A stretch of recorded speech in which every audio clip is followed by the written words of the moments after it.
बेरहमाना तरीके से ड्राइव करते हैं, ये उनके लिए है। इंसान तो इंसान और हैवान तो हैवान, कोई भी नहीं इनसे। ये उन परिंदों के लिए एक वीडियो क्लिप है जो दूसरे मंजिल पे बैठे हुए गाड़ियाँ चला रहे होते हैं, कभी जानवरों को कुचलते हैं तो कभी इंसानों को।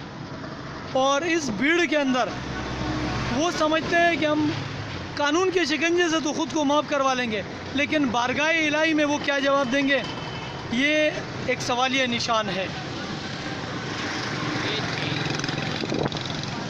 ये आते हैं इस तरीके से आते हैं, कोई नहीं, दूसरे मंजिल पर बैठे होते हैं, कोई नज़र नहीं आ रहा होता है, चर्च के नशे में होता है, शराब के नशे में होता है। अल्लाह पाक हमें अशरफुल मखलूक़ात बनने की तौफ़ीक़ अता फ़रमाए, क्योंकि हम बराए नाम इंसान हैं और बराए नाम मुसलमान हैं।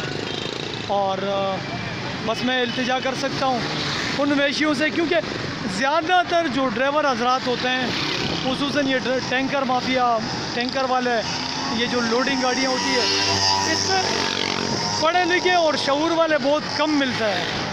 और मैं इसलिए कहता हूँ अवेयरनेस के तौर पर इस वीडियो को इतना शेयर करें कि जितने आप इंसानियत से प्यार करते हैं। अल्लाह ने के बाद